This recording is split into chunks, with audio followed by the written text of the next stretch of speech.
Hello everyone. रघुवर GK में आप सभी का स्वागत है। आज के क्लास में हम लोग बिहार डीएलएड एंट्रेंस एग्जाम 2024 से रिलेटेड साइंस के मोस्ट एक्सपेक्टेड क्वेश्चंस का डिस्कशन करने वाले हैं। डीएलएड में आपका 20 साइंस के प्रश्न पूछे जाते हैं, जिनमें से आपका 12 से 15 प्रश्न केवल बायो से पूछे जाते हैं। तो आज के क्लास में हम बायो के सभी इंपॉर्टेंट क्वेश्चंस का डिस्कशन करेंगे। तो आप क्लास को कंप्लीट वॉच करें और वीडियो पसंद आए तो चैनल को सब्सक्राइब जरूर करें, ताकि नेक्स्ट क्लास का नोटिफिकेशन आपको मिलता रहे। तो चलिए आज का क्लास हम स्टार्ट करते हैं। देखिए, सबसे पहला हमारा प्रश्न है कि किसने सर्वप्रथम जीव विज्ञान शब्द का प्रयोग किया। तो जीव विज्ञान शब्द का प्रयोग यह आपका सबसे पहले किया जाता है लैमार्क और ट्रेविरेनस द्वारा। किसके द्वारा किया जाता है? तो यह आपका किया जाता है लैमार्क। किसके द्वारा? लैमार्क द्वारा। और कौन थे? और इनके साथ में थे ट्रेविरेनस। कौन थे? तो ये आपके थे ट्रेविरेनस। इन दोनों के द्वारा आपका जीव विज्ञान शब्द का प्रयोग सबसे पहले किया जाता है। वहीं हम बात करें कि जो आपका जीव विज्ञान है, इसके जनक अर्थात फादर ऑफ बायोलॉजी किसे कहा जाता है? तो फादर ऑफ बायोलॉजी यह आपका कहा जाता है अरस्तु को। किसे कहा जाता है? तो अरस्तु को फादर ऑफ बायोलॉजी अर्थात जीव विज्ञान का पिता कहा जाता है। और जीव विज्ञान शब्द का प्रयोग सबसे पहले किसने किया? तो यह आपका लैमार्क और ट्रेविरेनस द्वारा किया गया। तो आप इसे ध्यान रखेंगे, काफ़ी इंपॉर्टेंट प्रश्न है। नेक्स्ट क्वेश्चन हमारा है कोशिका की खोज सर्वप्रथम किसने की। तो देखिए, कोशिका की खोज सबसे पहले किसके द्वारा की जाती है? तो कोशिका की खोज सबसे पहले आपका किया जाता है रॉबर्ट हुक द्वारा। किसके द्वारा किया जाता है? तो यह आपका किया जाता है रॉबर्ट हुक द्वारा। आपका कोशिका का सबसे पहले खोज किया गया। और रॉबर्ट हुक ने जो आपका कोशिका का खोज किया, यह कोशिका किस तरह का था? तो यह आपका मृत था। तो यह भी प्रश्न बन सकता है कि मृत कोशिका का खोज किसने किया? तो रॉबर्ट हुक ने किया। या यह प्रश्न आपका है कोशिका का खोज सबसे पहले किसने किया? तो रॉबर्ट हुक ने ही किया। वहीं हम बात करें कि जो आपका जीवित कोशिका है, इसका खोज सबसे पहले किसने किया? बात करें हम किसका? जीवित कोशिका का। तो जीवित कोशिका की बात करें तो इसका खोज आपका किया जाता है ल्यू वेन हॉक द्वारा। किसके द्वारा किया जाता है? तो ल्यू वेन हॉक द्वारा आपका क्या किया जाता है? जीवित कोशिका का खोज किया जाता है। वहीं हम बात करें जो आपका कोशिका है, कोशिका के अध्ययन को क्या कहते हैं? कोशिका के अध्ययन को क्या कहा जाता है?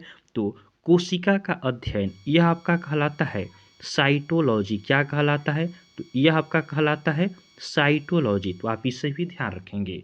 वहीं आपसे पूछा जाए कि शरीर का जो इकाई होता है क्या होता है? तो शरीर का इकाई यह भी क्या होता है? कोशिका होता है। जो हमारा शरीर है, इसका यूनिट क्या है? तो शरीर का यूनिट कोशिका होता है। तो ध्यान रखेंगे। एक प्रश्न से देखिए, यहाँ पे आपका 5 प्रश्न बना। कोशिका से रिलेटेड जितना प्रश्न था उसको हमने यहाँ पे क्लियर किया है कि कोशिका का खोज सर्वप्रथम किसने किया। तो यह आपका किया जाता है रॉबर्ट हुक द्वारा किया जाता है। जीवित कोशिका की बात करें तो जीवित कोशिका का खोज किसने किया? ल्यूवेन हॉक ने किया। कोशिका का अध्ययन क्या कहलाता है? तो कोशिका का अध्ययन आपका साइटोलॉजी कहलाता है। और शरीर का इकाई क्या होता है? तो शरीर का इकाई क्या होता है? कोशिका होता है। तीसरा प्रश्न हमारा क्या है कि सबसे बड़ी कोशिका कौन सी है?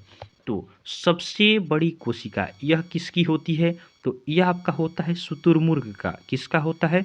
तो यह आपका शुतुरमुर्ग का होता है सबसे बड़ी कोशिका। तो आप इससे ध्यान रखेंगे। वहीं हम बात करें कि आपका सबसे छोटी कोशिका, तो छोटी कोशिका की बात करें तो यह किसका होता है? छोटी कोशिका। छोटी कोशिका किसका होता है? तो यह आपका होता है माइकोप्लाज्मा जीवाणु का। किसका होता है? तो यह आपका होता है माइकोप्लाज्मा। किसका होता है? माइकोप्लाज्मा जो जीवाणु होता है, इसका कोशिका आपका सबसे छोटा होता है। तो आप इसे ध्यान रखेंगे। सबसे बड़ी कोशिका शुतुरमुर्ग का, सबसे छोटी कोशिका किसका होता है? तो माइकोप्लाज्मा जीवाणु का होता है। वहीं पूछ ले कि सबसे आपका लंबी कोशिका किसका होता है? लंबी कोशिका पूछे तो यह किसका होता है? तो यह आपका होता है न्यूरॉन का। तो यहाँ पे आपका 3 क्वेश्चन बन गया। तीनों क्वेश्चन काफ़ी इंपॉर्टेंट है, इसमें से कोई भी प्रश्न आपसे पूछा जा सकता है। सबसे बड़ी कोशिका पूछे तो शुतुरमुर्ग हो गया। सबसे छोटी कोशिका क्या होता है, तो ये आपका होता है माइकोप्लाज्मा जीवाणु का होता है। और सबसे लंबी कोशिका किसका होता है, तो यह आपका होता है न्यूरॉन का होता है। तो आप इसे ध्यान रखेंगे। नेक्स्ट क्वेश्चन हमारा है प्रोटीन की फैक्ट्री कहलाता है। देखिए प्रोटीन की फैक्ट्री, यह हमें बताना है कि प्रोटीन की फैक्ट्री कौन कहलाता है, तो यह आपका कहलाता है राइबोसोम। कौन कहलाता है, तो प्रोटीन की फैक्ट्री यह आपका कहलाता है राइबोसोम कहलाता है। कौन कहलाता है, राइबोसोम कहलाता है। आप इसे ध्यान रखेंगे। और जो आपका राइबोसोम है यह क्या है, यह आपका सबसे छोटा कोशिकांग है। राइबोसोम क्या है, राइबोसोम आपका सबसे छोटा कोशिकांग है। राइबोसोम क्या है, यह आपका सबसे छोटा कोशिकांग है। उसके बाद जो आपका राइबोसोम है इसे पैलेट कण भी कहते हैं। क्या कहते हैं, तो राइबोसोम को क्या कहा जाता है, पैलेट कण कहा जाता है। आप इसे भी ध्यान रखेंगे। तो यहाँ से भी आपका 3 क्वेश्चन बना कि आपका प्रोटीन की फैक्ट्री कहलाता है। तो प्रोटीन की फैक्ट्री किसे कहा जाता है, राइबोसोम को कहा जाता है। राइबोसोम जो होता है यह आपका सबसे छोटा कोशिकांग होता है। तो आप इसे भी ध्यान रखेंगे। और राइबोसोम को क्या कहा जाता है, पैलेट कण भी कहा जाता है। अगला प्रश्न क्या है, अगला प्रश्न हमारा है प्रकाश संश्लेषण की क्रिया कहाँ संपन्न होती है। जो फोटोसिंथेसिस, प्रकाश संश्लेषण को क्या कहते हैं, फोटोसिंथेसिस कहते हैं। यह प्रक्रिया आपका कहाँ संपन्न होता है, तो फोटोसिंथेसिस यह प्रक्रिया कहाँ होता है, यह आपका पर्णहरित में होता है। कहाँ होता है, यह आपका पर्णहरित में होता है, जिसे क्या कहा जाता है, क्लोरोफिल कहा जाता है।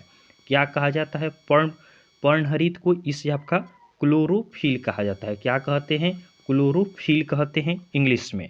उसके बाद ध्यान रखेंगे कि जो आपका पर्णहरित होता है, पर्णहरित अर्थात क्लोरोफिल, इसे क्या कहा जाता है, इसे पादप का रसोई घर कहा जाता है। क्या कहा जाता है, पादप का रसोई घर। अगर प्रश्न पूछे कि पादप का रसोई घर किसे कहते हैं, तो पादप का रसोई घर पर्णहरित अर्थात क्लोरोफिल को कहा जाता है। और जो आपका पर्णहरित है इसमें कौन सा धातु पाया जाता है, तो पर्णहरित में मैग्नीशियम धातु पाया जाता है। तो आप इसे भी ध्यान रखेंगे।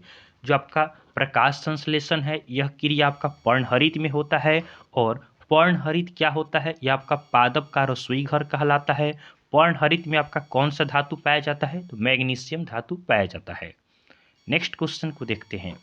अगला प्रश्न क्या है, अगला हमारा है आनुवंशिकता का जनक किसे कहा जाता है। आनुवंशिकता की जनक की बात करें तो इसे आप जानते होंगे। इनका नाम क्या है, तो आनुवंशिकता का जनक यह आपका ग्रेगर जॉन मेंडल को कहा जाता है। किसे कहा जाता है, तो यह कहा जाता है ग्रेगर जॉन मेंडल। किसे कहा जाता है, तो ग्रेगर जॉन मेंडल को आपका आनुवंशिकता का जनक कहा जाता है। उसके बाद हम बात करें कि जो आपका आनुवंशिकता होता है, आनुवंशिकता होता है इसमें इन्होंने आपका किस पौधे का प्रयोग किया, तो इसमें इन्होंने मटर के पौधे पे आपका क्या किया, रिसर्च किया। मेंडल ने आपका मटर के पौधे का प्रयोग किया अपने रिसर्च में। तो आप इससे भी ध्यान रखेंगे, ये आपका पूछा हुआ प्रश्न है कि मेंडल ने आनुवंशिकता की अपने रिसर्च में किस पौधे का प्रयोग किया, तो मटर के पौधे का आपका प्रयोग किया। नेक्स्ट क्वेश्चन क्या है, नेक्स्ट प्रश्न है मनुष्य में कितने कायिक गुणसूत्र पाए जाते हैं। तो मनुष्य में कितने कायिक गुणसूत्र पाए जाते हैं, तो कायिक गुणसूत्र की बात करें तो ये आपके पाए जाते हैं 22 जोड़ी। कितने पाए जाते हैं, तो कायिक गुणसूत्र ये पाए जाते हैं 22 जोड़ी पाए जाते हैं।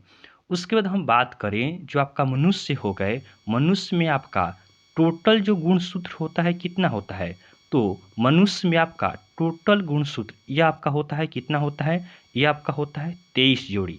मनुष्य में जो आपका गुणसूत्र होता है टोटल 23 जोड़ी होता है, जिनमें से 22 जोड़ी क्या होता है, 22 जोड़ी आपका हो गया कायिक गुणसूत्र हो गया।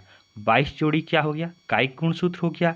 और एक जोड़ी जो होता है वह क्या होता है, एक जोड़ी आपका क्या होता है, यह आपका लैंगिक गुणसूत्र होता है। क्या होता है, एक जोड़ी आपका लैंगिक गुणसूत्र होता है।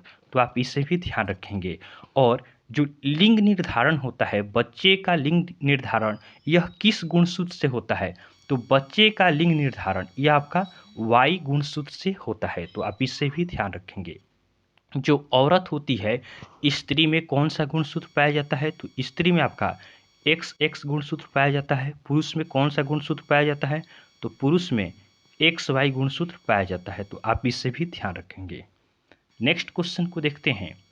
अगला प्रश्न है, पादपों में श्वसन में कौन सा गैस अवशोषण होता है। पादप में आपका श्वसन में कौन सा आपका जो गैस होता है ये आपका अवशोषण होता है। तो देखिए, पादप हो या आपके क्या हो, जीव हो, पादप हो या जीव, इन दोनों में आपके किस गैस का अवशोषण होता है यह पूछे तो यह आपका होता है ऑक्सीजन गैस। पादप हो या जंतु, दोनों में किस गैस का अवशोषण होता है, तो पादप और जंतु दोनों में आपका श्वसन में पूछे तो श्वसन में आपका ऑक्सीजन गैस का क्या होता है, अवशोषण होता है। और वहीं जो पादप होते हैं ये भोजन जो बनाते हैं फोटोसिंथेसिस प्रोसेस द्वारा, तो उसमें किस गैस का प्रयोग करते हैं, तो उसमें आपका कार्बन डाई गैस का प्रयोग करते हैं। तो आप इससे याद रखेंगे कि CO2 का प्रयोग करके जो प्लांट्स होते हैं ये अपना फोटोसिंथेसिस प्रोसेस द्वारा भोजन बनाते हैं। लेकिन वहीं श्वसन में पूछे तो श्वसन में ये किसका प्रयोग करते हैं, तो ऑक्सीजन गैस का प्रयोग करते हैं। आप इसे ध्यान रखेंगे। नेक्स्ट क्वेश्चन है, सबसे छोटा एवं सबसे बड़ा पुष्प है, तो सबसे छोटा पुष्प कौन सा है, तो सबसे छोटा पुष्प यह आपका है वुल्फिया है। क्या है, यह आपका है वुल्फिया है सबसे छोटा पुष्प। और सबसे बड़ा पुष्प कौन सा है, तो सबसे बड़ा पुष्प यह आपका है रेफ्लेसिया है। क्या है, तो सबसे बड़ा पुष्प क्या है, तो यह आपका रेफ्लेसिया है। तो आप इसे भी ध्यान रखेंगे। नेक्स्ट क्वेश्चन हमारा है, सर्वदाता एवं सर्वग्राही रक्त कौन सा है। तो देखिए, सर्वदाता जो होता है यह आपका O निगेटिव होता है। क्या होता है, सर्वदाता मतलब किसी को दे सकता है। तो देखिए इसका ट्रिक है, केवल आप O कहेंगे तो गलत हो जाएगा, केवल O समूह नहीं होगा, इस पर माइनस लगाना होगा। तो देगा तो आप इससे याद रखेंगे कि हम किसी को कुछ देते हैं तो कमी होता है, तो कमी होता है तो O पर माइनस हो गया।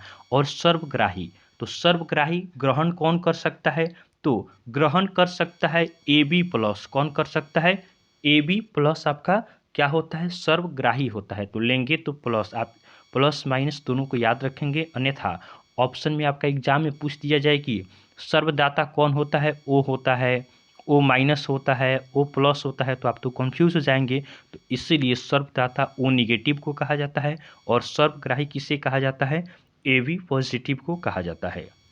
नेक्स्ट क्वेश्चन को देखते हैं। अगला प्रश्न क्या है, अगला हमारा प्रश्न है, रक्त का थक्का जमाने वाला विटामिन कौन सा है। तो रक्त का थक्का कौन जमाता है, तो रक्त का थक्का यह जमाता है विटामिन के। ध्यान रखेंगे, रक्त का थक्का किसे जमता है, विटामिन के से जमता है। वहीं आपसे पूछ ले कि कौन सी प्रोटीन रक्त के थक्का जमने को रोकता है, तो रक्त को थक्का जमने से कौन रोकता है, तो यह आपका हिपैरिन होता है। हिपैरिन जो है यह क्या करता है, रक्त को थक्का नहीं जमने देता है, तो रक्त को थक्का जमने से क्या करता है, रोकता है। नेक्स्ट क्वेश्चन है और आज का हमारा लास्ट क्वेश्चन है कि मानव शरीर की सबसे बड़ी ग्रंथि कौन सी है।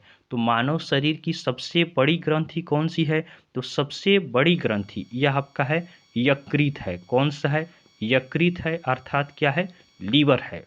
उसके बाद बात करें कि यही प्रश्न आपसे घुमाकर पूछ दिया जाए कि सबसे बड़ी अंतःस्रावी ग्रंथि कौन सी ग्रंथि, तो सबसे बड़ी आपका अंतःस्रावी ग्रंथि कौन सी है, तो अंतःस्रावी ग्रंथि यह आपका है थायराइड है। क्या है, थायराइड आपका जो है यह क्या है, सबसे बड़ी अंतःस्रावी ग्रंथि है। और ऐसे पूछ ले कि मानव शरीर की सबसे बड़ी ग्रंथि, तो सबसे बड़ी आपका यकृत लीवर हो गया, और अंतःस्रावी में सबसे बड़ा कौन है, तो थायराइड है। तो आप इसे ध्यान रखेंगे।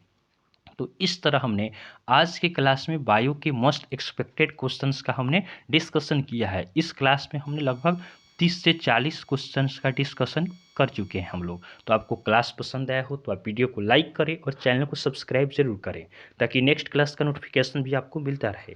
तो चलिए आज के लिए हम इतना ही रखते हैं, फिर नेक्स्ट क्लास में आपसे मिलेंगे। तब तक के लिए धन्यवाद।